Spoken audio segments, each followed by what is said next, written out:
Good morning, you guys. It's time to rise and thrive. I am Trisha Turner. It is 9 a.m.-ish Central Time. It's Tuesday, the 18th of February, and we are coming to you every Tuesday live, bringing you something about faith, family, fitness, finances, all of the things that are super important to me. And I'm excited to bring to you Kim Maher today. Kim and I have been friends for years, and she has quite a story to tell. So welcome, Kim. Hi. Hello. Thanks for having me. Oh my gosh, yes. So for those out there in the world that do not know you yet, please tell everybody where you are in the world, what you do for a living, and how long you've been doing that. Okay, so I am in Dallas, Texas. I am a real estate agent. My company name is Maher Magic. I've had my license since 1994, but I was a mom and all those things and kind of didn't practice the whole time. But about 6 years ago, I started up Maher Magic, and I've been doing it ever since. So yes, that's what I do now. And I've a couple other things that I guess we'll talk about. Oh, we definitely will talk about. I want you guys to know, like Kim and I, both of us have been in real estate for a long time. We came together. It's one of those cool things. Like this podcast is to bring you a lot of times stories about faith. And both of us are very faith-based in pretty much everything that we do. And we believe always that there's a reason for everything. And sometimes we don't see it till much later. And then we're like, oh my gosh, now I can trace it back. Our relationship is one of those things. And it's so super cool because we met kind of like online, really, years ago. And you were at Coldwell Banker, right? I was what? Were you at Coldwell Banker when we met? I think so. I think so too. And like that even sounds like so long ago. I know it's like worlds ago. It was. So much has happened in my life since those days. Yeah. But we met on and we could talk about this because I got to tell you, girl, I've been praying. I prayed right before we got on the phone because I'm like, Holy Spirit, tell me what we need to talk about today. Tell me where, let this thing, because it can go in so many directions. Yeah. But this is a crazy thing how, we met we met from a Wailopo conference. Is that correct? Yes. I was on stage. I was able to go on stage. I was invited to go on stage with over 1,000 agents. And I had the bright idea, but not so bright idea. Like it was good after it happened. But I had the bright idea of saying, okay, 1,000 agents, I'll give you a gift. You email me and I will give you a free buyer's guide. Yeah. Well, what happened to my email? I was like, and I was like, oh my God, I've got to reply to all these people, right? So I literally had 1,000 agents reply to me. And I was like, how am I going to ever get this all done? But I did. I sent every single person links. And one of them, though, was Trisha and her email. And I remember, or I wish we still had it up. I mean, I still have your email. And That's it was so I don't know. It was something, you guys, and I received 1,000 emails. It was something about that email sorry, my husband's getting ice in the background. So you guys hear something? I'm sorry about that. But okay. It was something about that email that just your energy, and I knew we would hit it off, and then I knew you were from Houston. So I called you and we totally hit it off. And it's times like that where you understand that it's for a much greater purpose than just that. I mean, here I could have done that with all 1,000 people, but I didn't. You were like the only one that I called for some reason for something that you said on that email. And I'm a big believer in that. Mm-hmm. And I've actually written a book about it. I just turned it into the editor. I just wrote a book about this exact thing. So crazy. Yes. Tell you? Yeah. Okay. So when I got my real estate license back activated again, my first year was a little rough. I thought if I just put myself out there on Facebook, everybody would be calling me, but no one called. My phone was like silent. So anyway, but my second year, and this is another story. I mean, it's a long story, so we're going to cut this down. My second year, my business skyrocketed. Mm-hmm. It all started from like an open house that I did that someone called me a year later and said, we're ready to buy it. And it was like a $1.8 million house. And that just got I don't know what happened, but after that, it was like, we were in business, and I shot up and did 25 million that crazy. Next year. I mean, it was crazy, but that's a lot of production, by the way. It's a lot. And it was by myself. I had 17 buyers at one time. I was literally okay, my 21-year-old son would come in from going out and I was still up typing. I mean, he's like, have you gone to bed? And I'm like, so, Someday. So with that said, I skyrocketed up really fast and furious. So, but I noticed a change in October of 2022. My business went from like way up here to no phone calls. Like my phone went silent in October of 2022. Silent. And I thought it was just gonna be for a week or two. Like you always think it's temporary, but no. October went by, November, December. I did not have my next sale. Okay. Did 25 million the year before, mind you, until March the following year, the next year. 6 months went by and I had a $400,000 sale. So within that time period, I had to look at myself in the mirror and say, what the heck? I was so confused. And when I did not like what I saw. I was getting wrinkles under my eyes. My eyes were tired. I was completely 1000% burnt out. And I knew that it was not the market causing me to be slow. I knew God said, you're done. You're done. Have you had fun? You're done. What I had found out was I was idolizing the awards, I was idolizing the helping everybody. I'm a fixer. So when I can get a client, we can get a house. It's like I am in my glory. I love it. It was like a drug. And I mean, I've never been on drugs, but it was like a drug. It was like you're on a high. And then when it stops, I had a massive crash. It hit hard. And I knew that it wasn't the market at all. It was God telling me, you're done and you're going to sit with me for a while. You're going to sit with me for a while. And now I'm very impatient. So I thought that while was going to be about, a couple months, maybe. It was 2 years. That is insane. Years. So within that time frame, I started journaling because I was so confused on what was going on. And at the same time, my family, I've got 3 kids in their 20s. My husband, everybody had something not good going on. It was like a tornado. It come in all at one time. Yep. And I'd laugh at God now because he knows that I'm a fixer. So if I had one tornado, we're fine. I could fix it. But you put 20 in my way, there's no way I'm going to be able to fix all these issues. So I started just journaling every day and I started writing on paper. And one day when I was journaling, I was like, oh my gosh, this is like music on paper. Maybe it'll be a New York Times bestseller one day. Ha, ha, ha. And I kept just typing through it. 8 months later, okay, I go get coffee. I wake up at 5 a.m. I go get my coffee like I normally do. And I was going to write in my journal. And a strong voice came into my head, strong, and said, do not write in your journal today. Instead, write the introduction to your book. So I was like, this is weird. Introduction to a book. I'm not an author. This would be the last thing I'd ever do.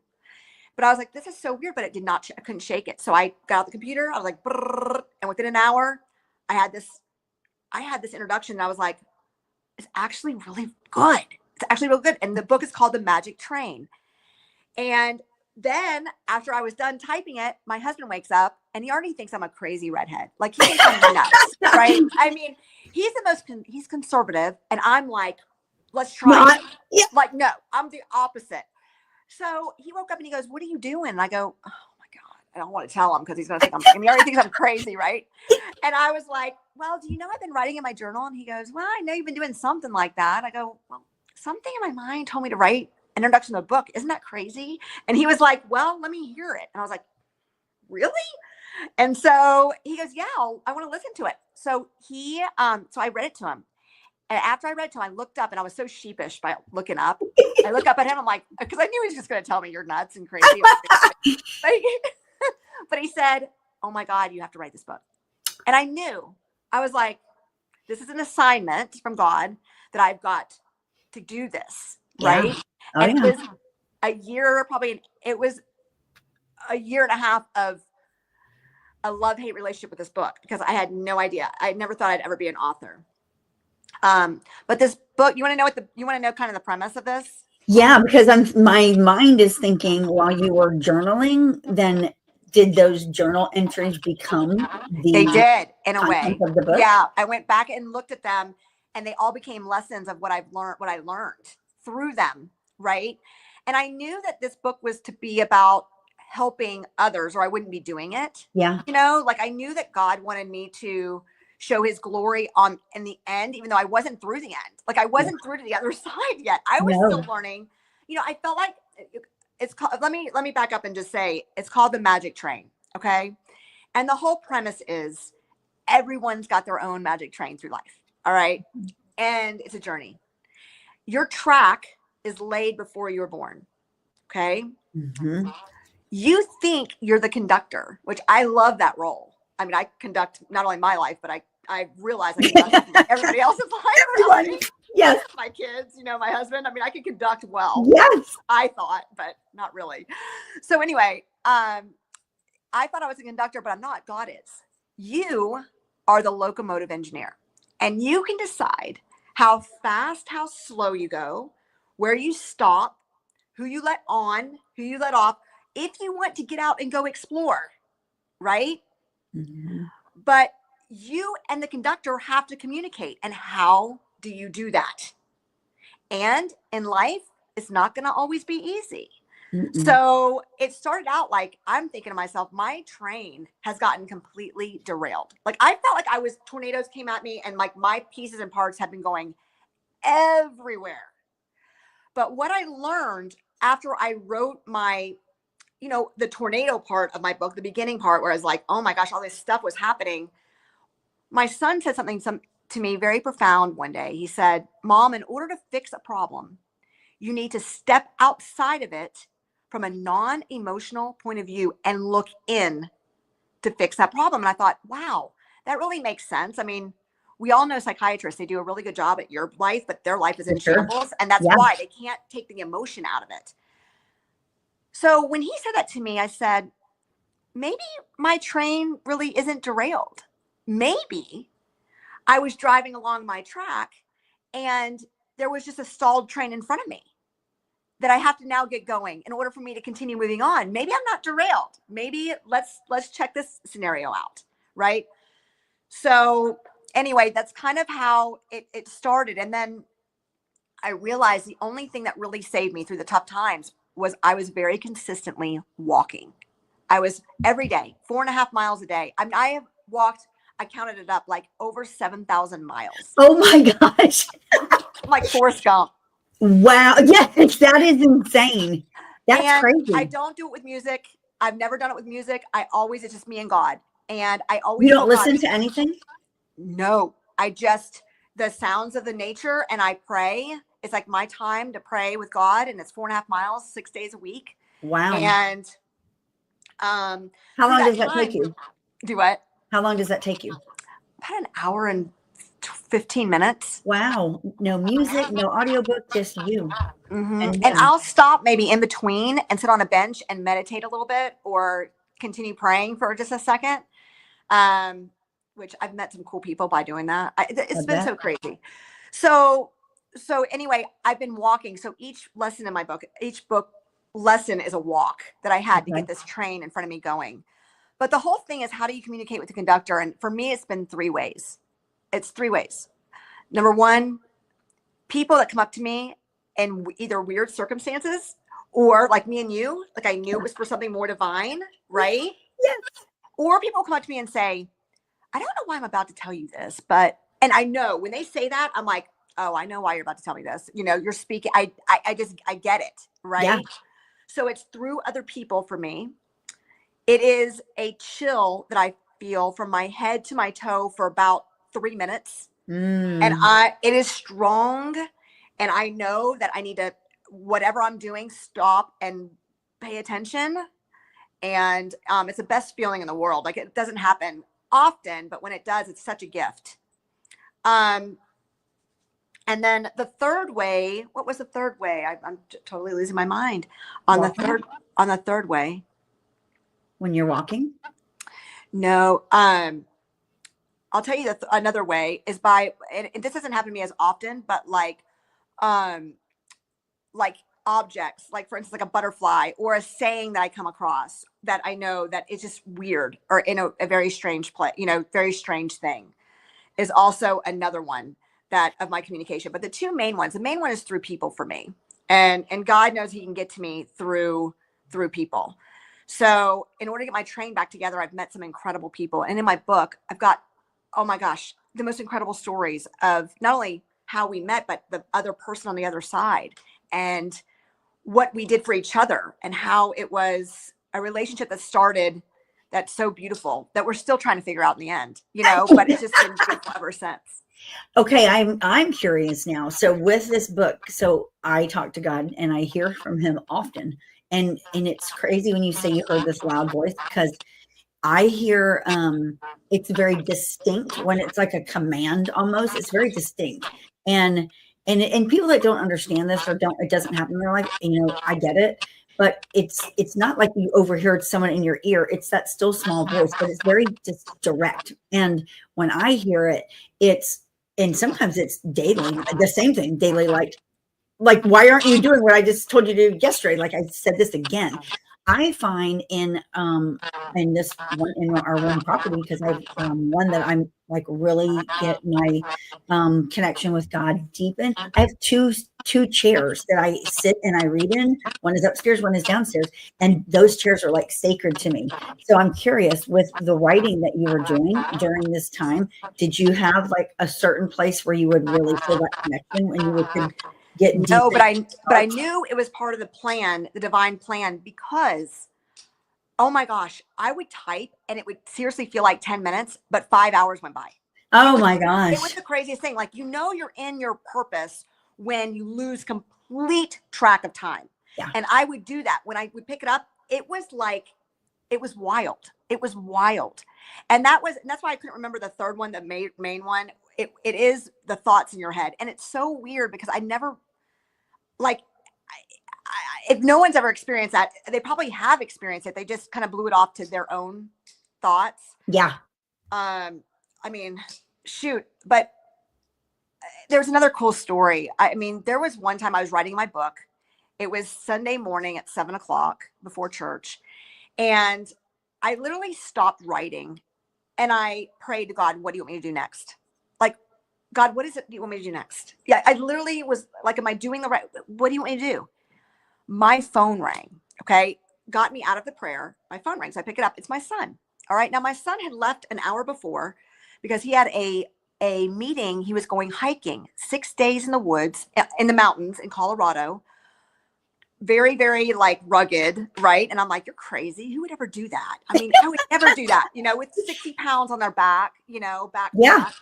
And so he was at the meeting at his church. We don't even go to the same church. He was at his meeting at his church with like 35 people. Okay, so now I'm praying. What do you want me to do next? Phone rings. It's him. And he goes, Mom, this is really weird.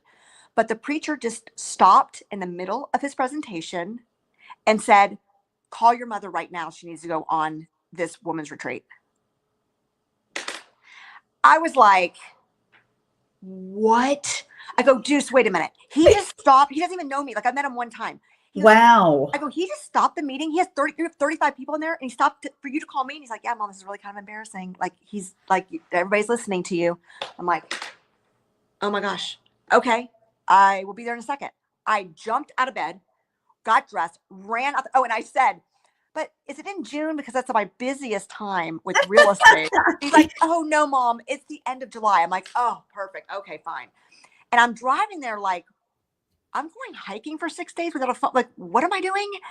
Like, this is, I mean, I haven't trained for this. I busted move into that meeting and they're like, I'm like, hi. And when is this? And they're like, June 10th. I'm like, oh my gosh. Wow. But I went and I know why I was called to the mountain. I know why I was called to the mountain, but I went and it was 6 days. And let me tell you, so God has a way. I mean, pretty incredible, right? There's been some pretty incredible things. Yes. And you just jump out of bed and go right there. Like, okay, I did it in 2 seconds. I knew. I know you did. Boom. I was like, I'm out of here. And then I thought, wow, now I've got to now do what? Now you got to carry 60 pounds on your back and hike miles on end up a mountain in Colorado. What am I doing? And how was that? It's hard. Hardest thing I've ever done in my life. It was tough. I had a little day one. I thought I was a badass. I was doing so well. I was like, that walk of 4.5 miles a day, I was just trucking it. I was thinking, this is great. And mind you, I was double everybody's age on this trip. I was definitely double of their age. So anyway, there was a girl that had a hurt knee. And so everybody carries a meal on their back. So for everyone. So you have about 12 pounds, maybe 15 of a meal that you want to get off your back. Like, you're like, oh my gosh, I hope they pick mine tonight. Right. Okay. Well, the first night they picked the girl with the hurt knee. Right. And we were like, okay, so whoever's not doing as well, they'll take their meal. Right. Yes. So the next day, after I thought I was just so cool and this is going to be a piece of cake, I got altitude sickness. And I was the only one in the group that got altitude. And I'm talking, I was so bad. I had a headache. I was getting sick. It was awful. And they weren't stopping for me. Like, I had to keep going up that mountain. And we're talking like hiking for 7 hours. We're not, it's just like crazy in silence, up this mountain. And so I had altitude sickness and I was struggling. And I got to my tent and just collapsed. I was like, get me off this mountain. Like, what am I doing? God, what are you doing to me? And all of my, all the other women that came in, they would always come to my tent. They were checking on me. And they're like, don't worry. They're going to take your meal. They're going to take your meal tonight. I'm like, and I told every one of them, no, they're not. No, they're not. I know for a fact that they are not going to take my meal. And they thought I was so crazy. They're like, Kim, why are you saying that? Of course they're going to take your meal. I knew that God wanted me to carry all of that weight. I knew it. I knew I was calling that mountain because my issue as a mama was that not only did I have my emotions and my feelings I was dealing with, I took on everyone around me. So I was carrying a lot of emotional stress from everybody. It wasn't just me. Oh yeah. So I knew God was going to make me carry that weight. I knew he wanted me to leave it on the mountain. And guess what? I was the last meal to be taken on that trip. The last meal. Yep. And everybody couldn't believe it. They're like, I cannot believe that girl is still carrying the meal. And I'm like, this is a no-brainer. I already knew I was going to do it. You knew. Mm-hmm. Did you find that you were weary on the mountain? I wasn't. I was. You know what I found? I found like, I guess I wanted to say, I thought some sparks were going to happen. Like, I thought, like, I don't know. Because I'm thinking, God called me to the mountain. Like, this is going to be really cool. Am I going to see him? Am I going to, like, you know what I mean? Like, is the angel going to come down from the sky? Because what the heck, right? Yeah. I mean, I did what I was told. I'm up on this mountain now, right? Yes. What was so interesting, and there's so many, so that's why I had to write a book. There's so much to this. I understand this is just like little tidbits, but one day I was shown, even though I've said it a million times, the Lord's Prayer. Okay. And I've said it a million times over and over again, but I never dissected it until one day I had a dream that I was saying the Lord's Prayer. And then my Bible, the same day I got coffee and my Bible fell open to the Lord's Prayer. So I knew God wanted me to dissect the Lord's Prayer. Okay. So I'm walking and I'm dissecting. And what's funny is what I realized, it was 8 months later after I dissected the Lord's Prayer, I realized I didn't even know what the first line meant. I did not know what Our Father meant. I thought of Our Father as more of a disciplinarian, authoritative, like I didn't think of him as a true father being unconditional love father. Yep.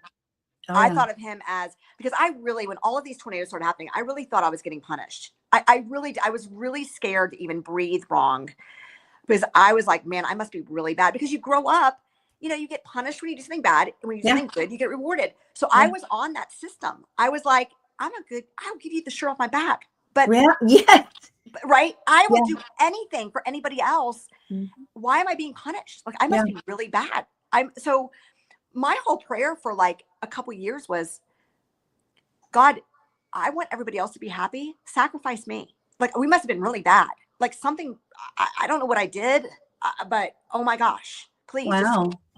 I was really struggling with that. So when I got on the mountain, and what's so weird, we drove like 8 hours to this lodge, and you stay there for one night, and then you go on the mountain the next day.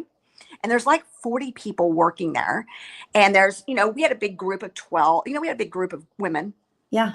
And we walk in, and it's so cute. You drive up and they're all clapping for you, you know, little do you Yeah. know, you're gonna be dropped off the side of the mountain and it's, oh my God. But, it's like, Yes. it's a different story. You have no idea. But now they're like all clapping. I get out. I'm like, oh, isn't this cute? And they give you like this most awesome meal the night before you leave. I mean, like it was The awesome Last Supper. steak and it was awesome, right? They're all serving you and, you know, it's literally like your last meal.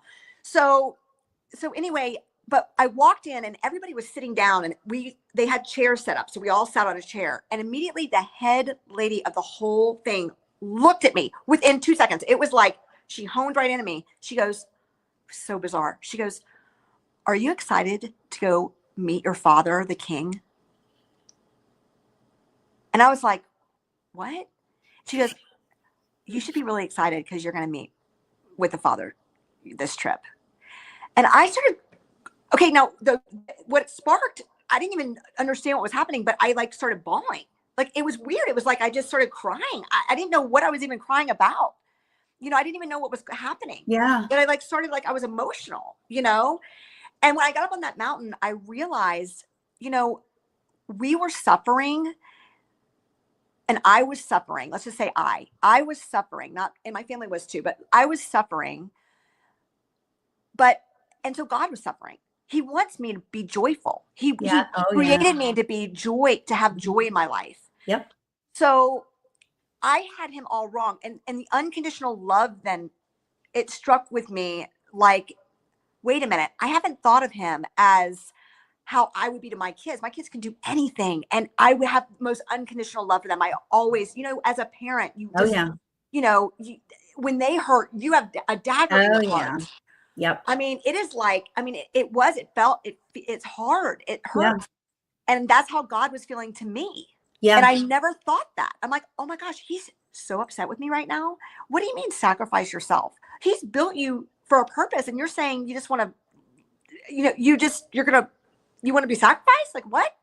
So it changed my whole thing. And what was so crazy was I thought that I knew that line in the Lord's Prayer and I didn't. So I realized why he showed the Lord's Prayer to me. And it was 6 months prior or 8 months prior, because he knew I would come to that day where I would go, oh my gosh, I didn't even know the first line. Yep. God is so good. He like works in such crazy. Oh, I don't know how he does it. Like, I don't understand how he knows, like how he plans it. And he knows because it's the things that he showed me. And now that I'm on the other side on the joyful phase and on the new, I feel like I've been in a washing machine, jumbled around and washed and scrubbed and then thrown in a dryer. And now I'm like, we're good. Right? The new and approved. Do you have peace? The new and approved. But, you know, now I understand. Now I get it. And now I'm like so excited. I'm like, gosh, there's so much life to live and there's so much to do. Yeah. And it's just so incredible. And I know that God's by my side because he was with me. And now that you look back the whole time, like God saying, come on, let's go, you know? Yeah. And I realized that your purpose, I always thought it was gonna be like fireworks, you know, like all these books. I mean, how many self-help books have you read? Oh gosh, hundreds. Hundreds. And they all said the same thing. Read this book and you're going to find your purpose. Yep. And I'm thinking to myself, it is going to be awesome. You know, like this one purpose. Yeah. What I realized is that you're on a train, on a track, and you're never going to find your purpose. And if a book tells you that, they're missing one big thing because you're not going to find it. You want to know why? You're living on the track. You're living on purpose. You're living on your purpose. You're not going to find your purpose because you're living it. So when you were on that mountain, had you finished the book or where were you at in the writing of it? Oh my gosh. I just turned it in a couple of weeks. I mean, like literally a week ago, or two, maybe 2 weeks now, but to the editor. But no, I was far from it. No. And I didn't know how I was going to finish it. I think at that time, I mean, I had stuff everywhere. You know how it is. You have journal entries, you got stuff, I didn't know how I was going to put it together. So when you were on that mountain for that time and again, struggling and like you're carrying this meal and you're feeling weak, did you find that you drew closer to him and you heard more from him and you got clarity? No, I really didn't then. I got the clarity when I got back. Like I think I was still questioning when I got off the mountain, what was I doing? You know, like yeah. kind of.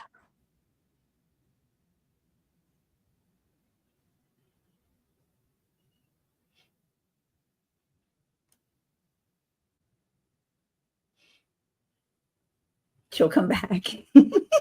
It's too funny. Right in the middle of her sharing, I'm thinking either her internet went down or her phone died. We're about to see. There you are. Okay, are we there? Yes, you came back. I was letting everyone know. I'm I thinking don't know maybe her why. Let me see. phone died or your internet. Can you hear me? Can you hear me? Yeah. Darn it. We can hear you. This is what I'm saying. You know what? Can you hear me? I can hear you. Yeah. Can you hear me? See, this is the spirits I didn't know about coming in. Can you hear me? I can't hear you. Uh-oh. We can hear you. Uh-oh. Hold on, you guys. Let's let her try to get her audio working. Can you hear me now, Kim? I can. Okay. Yay. I'm sorry. No, it's okay. I'm telling the audience, like, it's okay. This is what we do. It's live. It's like, I mean, then you got the other kind of spirits that don't want us to talk, I guess. oh, which yeah. I didn't know anything about. And nobody ever taught me any of this until I kind of experienced. You know what? I listened to a sermon yesterday morning, I think it was, and it talked about this very thing, that when you're anointed and God has a purpose for you, a higher purpose for you and a plan, the enemy, of course, is going to fight you harder than everything under the sun. So not surprising that whatever just happened, Isn't that wild? I know. Yes. I know. And then, but see, now that we recognize it, you could just kind of cough it up and go, okay. Yeah, it's funny. It's okay. It's good. We're back.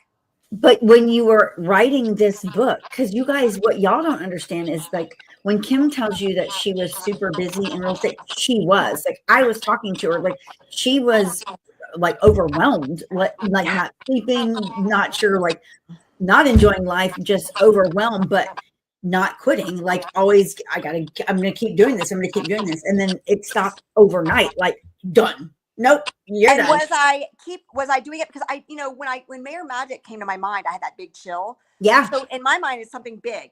So I think what happened was I got to the 25 million. I'm like, but I still don't feel right. So I kept like running, going, okay, maybe if I do more, maybe if I just keep running in the hamster wheel, I'll do more. And then it stopped. And I was like, where'd everybody go? What happened? And then you just look back and I'm going, oh my gosh, I missed out on all my kids. My daughter was in high school and she was gone to college. Where did she go? And I didn't cook for 2 years. I mean, it was all takeout food and I love to cook. So I sacrificed everything for the almighty, business. Yep. I did. And what happened to my husband? I mean, I didn't treat him the way that I should have. He was lonely. He was on the sofa. I was in my office. I could watch him. He's just sitting on the sofa waiting for me, which I never got done. I would just work. Yep. So I know exactly. I know God didn't do that because of the market. I know for a fact. And I knew what's funny is, Trisha, it's so funny. I knew once I finished the book, I was kind of hurrying because I was like, when I finish this book, my phone is going to start ringing off the hook again. And we're talking 2 years later. I mean, I did okay in 2023. I think I did 15 million. And so we did it. You're hilarious, Kim. So you just said, I did okay, 15 million. Y'all, and that are out there paying attention and listening to this, the average agent doesn't sell more than 2 or 3 million. So she's like, I did okay. But then the next year last year I just did 6. I mean, I have continually gone down, from my, so for me, it was like slow. I have so much energy. For me, that's so slow. I mean, I'm not, my average for everybody that's listening, my average is like 550, so I mean, I know, if I lived in Oklahoma and I was doing $100,000, deals, it would be different, but, or, lower deals. I don't know if it's $100,000, but lower. Yes. I don't have nothing against Oklahoma, by the way. But anyway, so I was very slow, and but I knew, and what's funny is I knew that it wasn't going to pick up until I finished my book, because if I got busy again, I would never finish my book.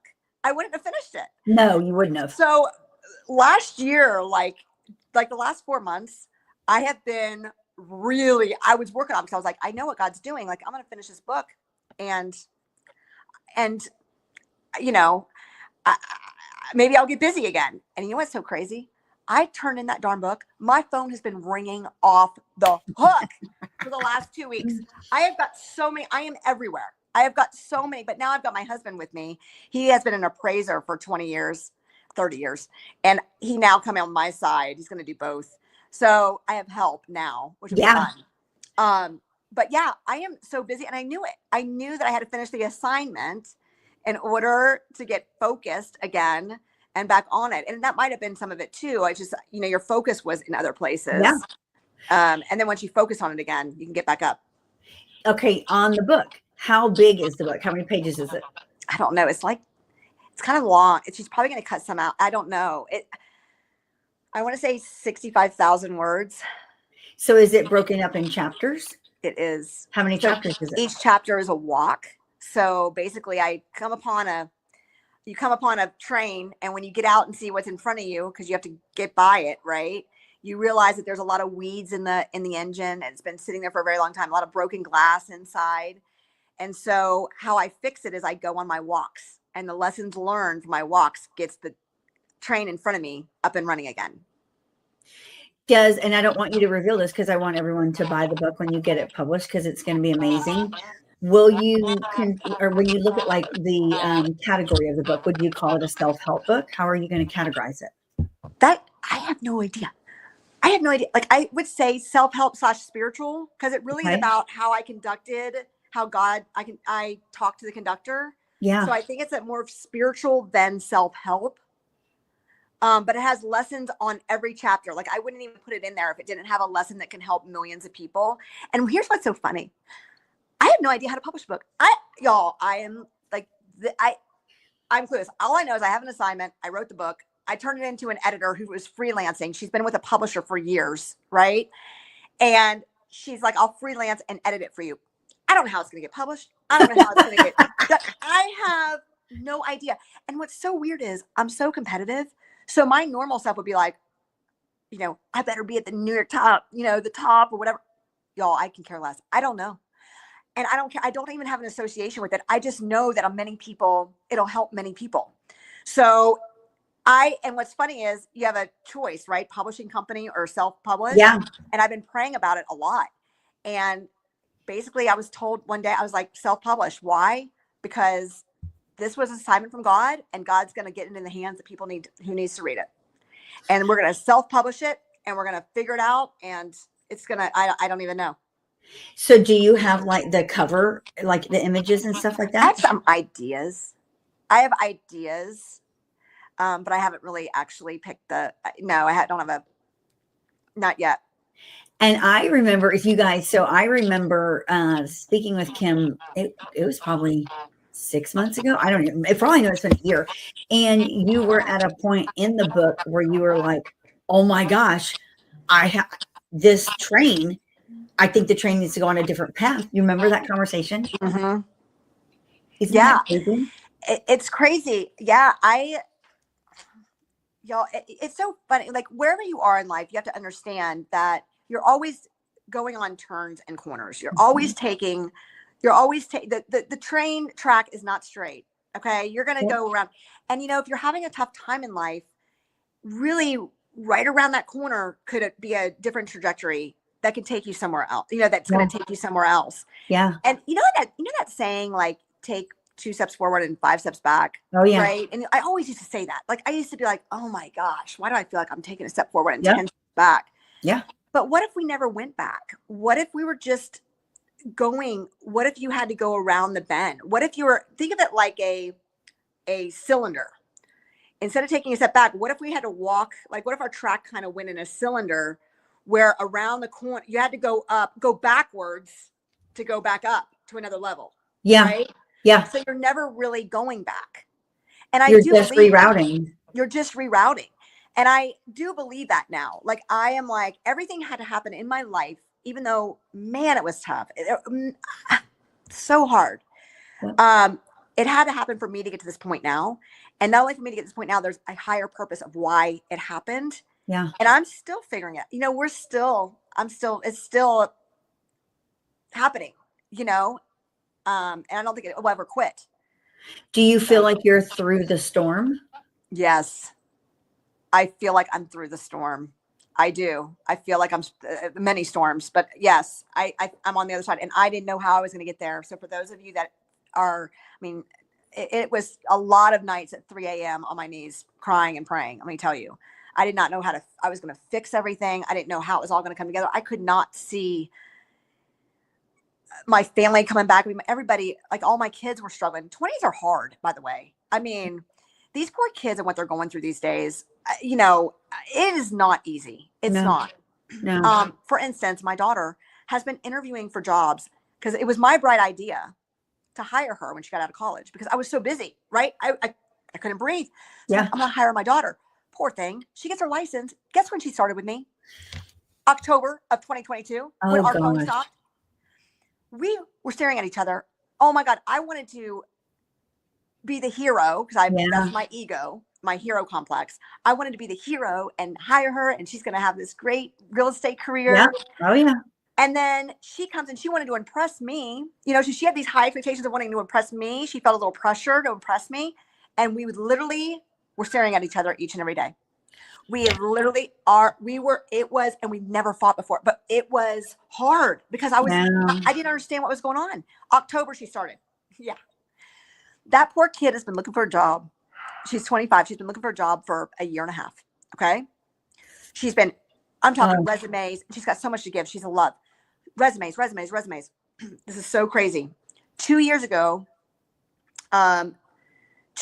exactly to the day, she took off her shoe, and in her shoe, she had a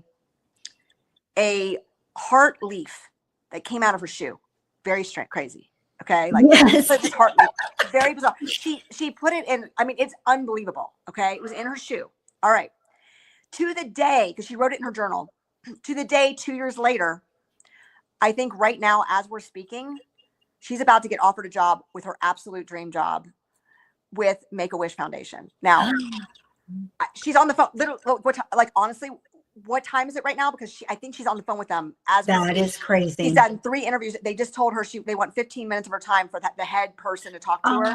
I think they're going to offer the job. And it has been. They are just declare it. It's crazy. So God's been, you know, he works, even though you think that, you know, life is hard and you'll never get out of it. You will. Yes. I love that you're saying that because so many people struggled in 23, 24, just like horrible years in our industry, especially. And that I've heard this message now overwhelmingly for the past like 2 weeks, really since like February 1st. I've heard this message overwhelmingly, like this is your time because you didn't quit when those hard times, you remain faithful, even though, because we struggled too in our company and with everything in the industry. And I have so many people that count on me. And it's like, even though things were challenging and there were some days you're like, when are we going to get a break? Like, are you kidding me? Like, why are we not getting a break and somebody else is getting a break? And you're not supposed to covet and be envious, but the flesh, the human in us is always like, man, everyone else is getting this break but me, and I'm doing everything that I'm supposed to do. I'm obedient. Okay, so like, why? And when that happens, okay, let me tell you, that happened to me January 1. Because here's what I do. I go to the people that I beat by a tenfold a year ago, and I looked up what they did, right? And they beat me by a tenfold, okay? Yes. And it took me 2 seconds to snap out of it. And what I did, I only looked up a couple people and I stopped. What I did was I was like, Kim, you are on your own journey. They're on their own journey. Yes, they sold more, but guess what? They didn't write a book. So like there are things that comparing is so bad to do because it gets you in a hole that you shouldn't get in because this is not their journey is not your journey. You have no idea what they're going through. Nope. And let me tell you something. You think they're smooth sailing, they're really probably not. You know, or they're, you know, there's going to come a time where they're going to struggle, you know, just like all of us. So stop comparing, you know, and I really, I mean, I'll never do that again. Like I'm done with that. Do you feel that you learn, and well, clearly you've grown like spiritually, mentally, all of that. Do you feel like you went through all of that so that you could, here's what I believe. I believe that you went through all of that. So number one, you could write this book because I think your book's going to, I know your book's going to become a bestseller. I can see you speaking on stages about this book because it's a journey that you went on and you correlated it to a train ride, and the train ride is your life. And it says in the Bible that he makes a way and he makes all our crooked paths straight. But your an analogy is this train ride and the train tracks. And I think it's beautiful. I can't wait to read your book. I'm super excited. You have to always remember when you're, thank you so much. You are. It's crazy. But here's what you have to remember. When you're going through those hard times, remember this. If I told you your track was laid before you were born, and it's always underneath you. It's always, your train's always on the track, right? You might be stuck. You might feel like it's like not starting, whatever. Yeah. But your track is always there, and it was laid before you're born. Your journey, your purposes, your everything is there. So when you're going through a hard time, you will start going again because you're going to end up. The end game is exactly where God meant you to be. Mm-hmm. Mm-hmm. It's so crazy. And I'm not going to ask you to reveal the end of the book. Yeah. I am going to read it, number one. And I don't want you to ruin it. There's a twist. There is a twist to the book. So, and are you pleased with how it ended? Everything? Are you pleased with it? Oh my God. Yes. Yes. You should be. That's a huge accomplishment. It's crazy. Guys, and I got to tell you, in school, when they had a writing assignment, I had to work 5 times as hard to get a paper done than everybody else. Now, at the end, it was good paper, but I had to work so hard for it. So for me to write a book, I mean, this is like so not what I wanted to do. This was not on the list at all in my life to write a book, right? Yeah. So it is an accomplishment because me write a book? Are you kidding? But isn't it weird how I journaled music on paper? It's going to be a New York Times bestseller one day. And then, 8 months later, I get this assignment to write a book. Yes. I think it's a beautiful thing. And I think because you went through the journey and the train ride that you have been and still on, I think you now have such a clear vision on what you should be doing and what your life I think you don't have demons anymore. And I could be wrong, but I just get that from you. No, thank you. I do, which is awesome because we all have demons. It was weird because I felt like at a time that, I never read the Bible growing up. I grew up Catholic. I converted to Catholicism, but I grew up Episcopalian, but they never stressed the Bible. Yeah. And I had 3 people in a row when all this stuff was going on saying, have you read the Bible? Have you ever? And I'm like, after the 3rd person, I was like, I better start reading the Bible. and then when I read it, I did feel like at the time when all these storms were coming in, that it was my armor. Like I really felt like I had to put on my armor in the morning. Yes. Like that was my armor because I was scared to death. I was like, nothing else bad can happen. Like I was having that negative, just please, give me a break today, Right. Yes. But now it's funny. I relaxed about it. I still love reading the Bible, and I'm going through that year in a podcast, like one of the podcasts here, and I listen to it every morning. But I'm a lot more relaxed about it. I feel like I'm always protected. I don't feel scared anymore or anxious I just don't. I just feel so relaxed about what's happening today and what could happen tomorrow. I'm more in the moment, I guess, than I've ever been. Do you feel now that the book, that assignment, you're finished with it as far as you can for right now until you work on the publishing part of it? Isn't it funny how the timing worked perfectly because we just came out of I believe we're coming out of the worst 2 years in the real estate industry ever. And at the end of the day, the core of you are a real estate agent and an amazing one at that. And now look, you're being wildly blessed in an industry that's been silent for 2 years. Oh, I mean, I have 4 closings this month. Like, I'm like, oh my gosh, I don't remember the last time I had 4 closings. I'm like, this is fantastic. Yes. So yes, it's funny how it works. And let me tell you this to all of those out there, what goes down what you feel like goes down, even though now I don't believe it's down. I really believe you're on it there's a reason for it, but it always has to come back up. Yes. Yes. So you'll be okay. It's going to turn. It will turn. And I would also suggest ask questions. If something weird happens in your life where you're, where, like for me in my business going dead silent, instead of me blaming it on the market, I looked a little bit deeper. I think if you can ask deeper questions, like, is this really the market, or is this has to be something more? What is it? And keep praying on that, because I knew for 100% fact it was not the market. I knew that I was meant for something else at that time. Yeah.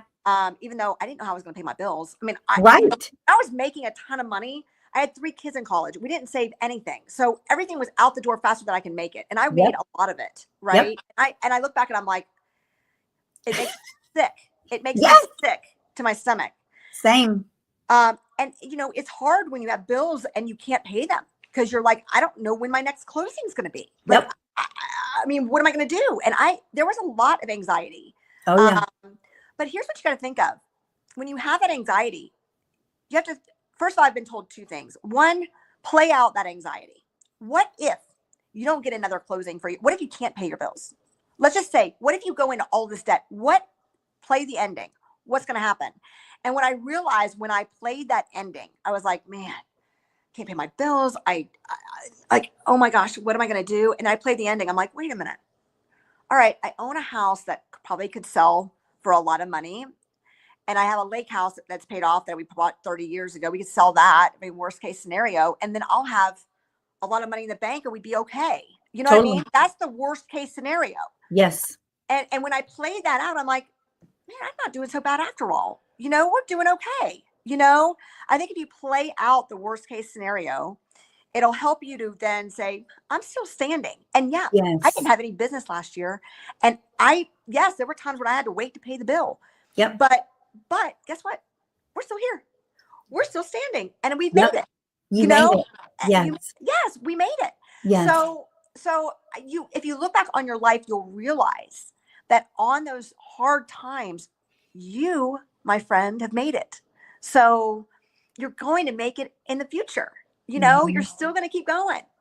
So I love that story. I love everything. And you guys, what the craziest thing is that I do this podcast every week and I invite the guest on, and I usually almost always know them and I know their story. We never practice anything and we never script anything. They have no idea what I'm going to ask them or where the conversation is going to go. And Kim and I talked about it before we went live. We're like, she's like, I don't know where this is going to go, but I'm just going to, you lead, and I'll follow. I didn't know where it was going to go because I always want to bring something of substance and value, usually ties back to real estate because that's what we do. And I'm going to tie it back to real estate, but I had no idea how in depth and deep this was going to go today.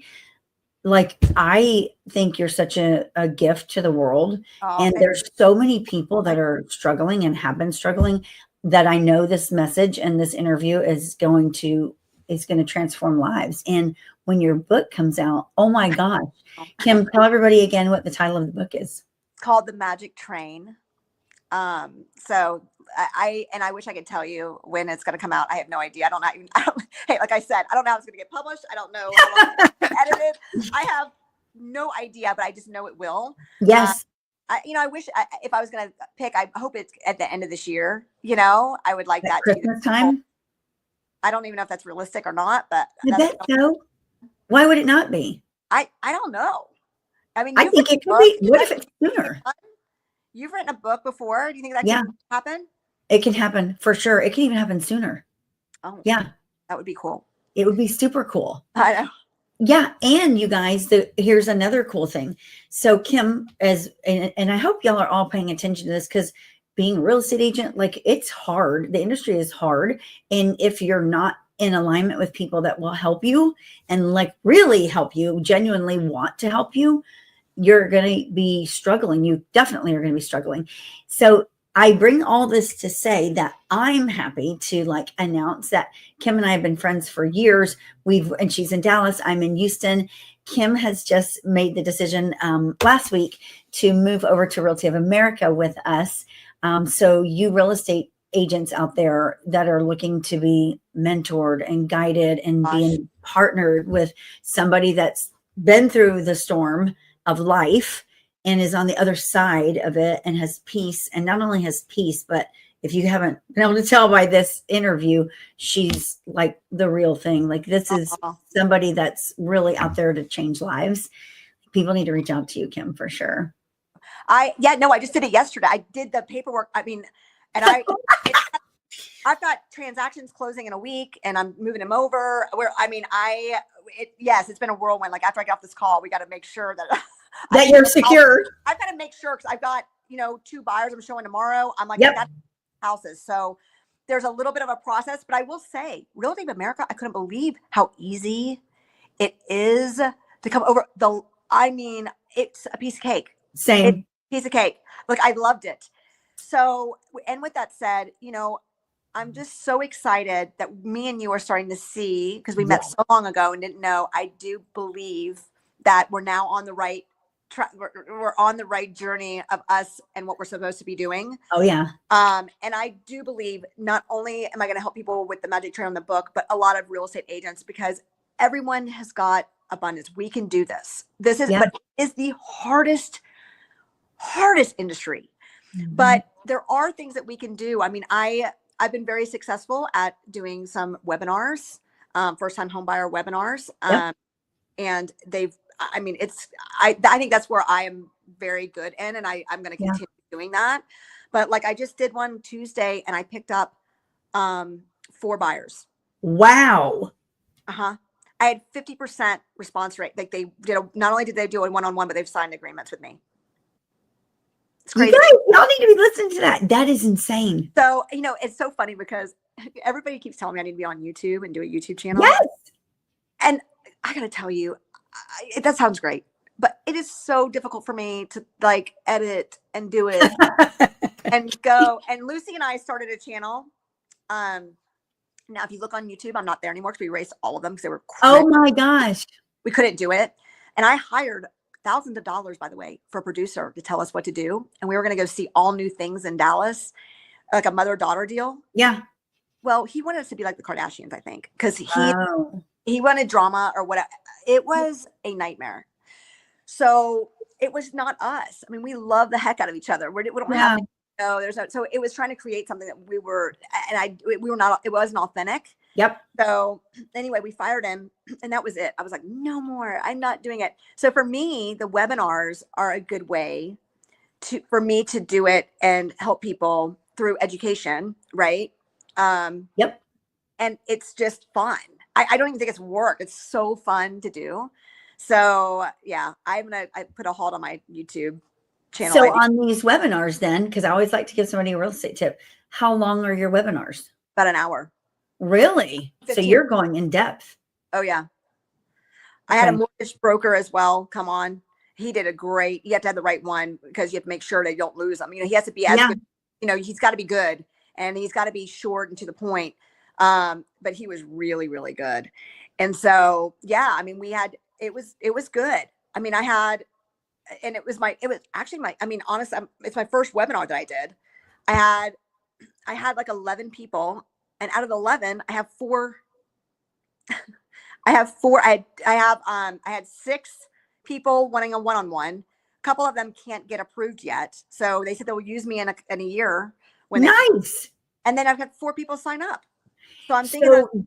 Did you do it like as a live presentation? Like people could join in, comment, engage? It was through Facebook ads, and then I had it live and engaged. That's exactly right. And did you send it out as ads? You put money behind it and spent it? I did. $300. I love that. So $350, I think, $350, and it got me 4 buyers. And where did you get that idea from? You know what's weird? I saw it on a Facebook ad, and I clicked. I did. I love that.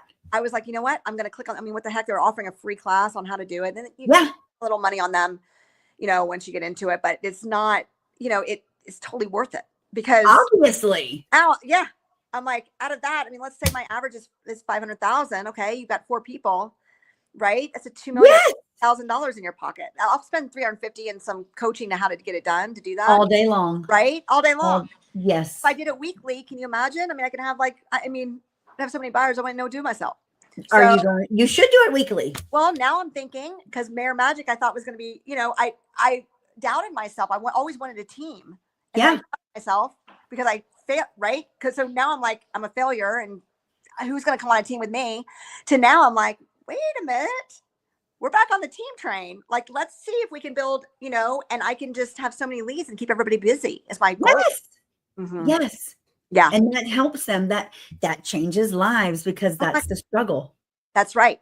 So that's I'm just, I'm feeling it out, but I guarantee you in 3 months, I'll have a team behind me with, and we'll be cranking out some business. Oh, there's not a doubt in my mind. No. Yep.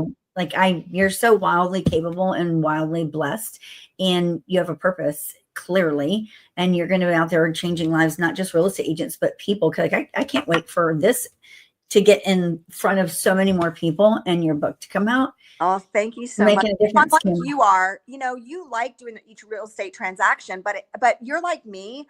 We got to be in front of the masses. Yeah. I'm not, my husband loves the transaction. He loves the one-on-one, building relationships one-on-one.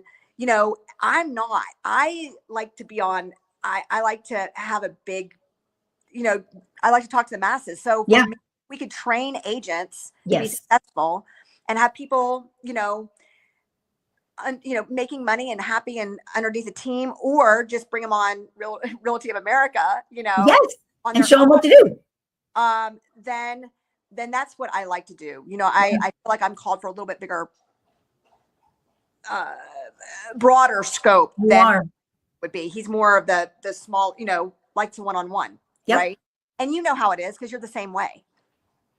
Totally. And of them like us. There's, a lot of people like doing the one-on-one. Oh yeah. Having that relationship, right? We're just not like that. And that's okay. We're all different. What makes the world go round? Absolutely. Purpose, right? No. All right, you guys, I want to be like, I could sit here and talk to Kim forever, because clearly y'all were dear friends and I love her to death. And of course she brings such an amazing benefit to the world. Like, you're just such an asset. Kim, how can people get a hold of you? Number one, people are going to want to get a hold of you to find out about this book. That I know. But if they want to talk to you about real estate or whatever, how can they find you? So they can find me. Why don't you guys just email me at Kim, Kim, at Maher, Maher, Magic, Magic.com. Love that. Mahermagic.com. Y'all, she's in Dallas, but that doesn't mean that she can't help you no matter where you are, because look, I mean, this book is going to change lives. Look, she's an inspiration. So you guys definitely reach out to her. Well, and because of my database, and because, I know all those agents that I promised a buyer's agreement for. So I've got 1,000 people from all over. I know now. Yes, you need to be engaging with them. I know. I need to tell them what's up. I haven't talked to them in a little while. Yeah. So, did you actually send a buyer's thing to all of them? I did. That is so cool that you even did that. I was dying because I couldn't even believe it. I was like, how am I going to do this? But yeah, I did it. I sure did. Well, look, now you could give them just like snippets of your book. Like, this is like teasers, like this is coming out soon. I know. I love it. Kim, thank you for jumping on here today. You're like such a blessing and such an inspiration. And this turned into so much more than I could have ever thought or imagined. Oh, I absolutely adore you. I love you. You know that. Yeah, I love you too. You guys have a second, because I'm gonna. Yeah. Oh yeah. As soon as we get done, we'll jump on a call. Really? You guys have an awesome day. Reach out to Kim, whether you want to talk to her about real estate, want to talk to her about Realty of America, want to talk to her about her book, hope, faith, all of that. Excited. I mean, Realty of America just lines up with everything, all of the just everything we want to do. So I love it. You guys have an awesome day. Bye, you guys. Bye. Magic happen now. Let's go. Bye.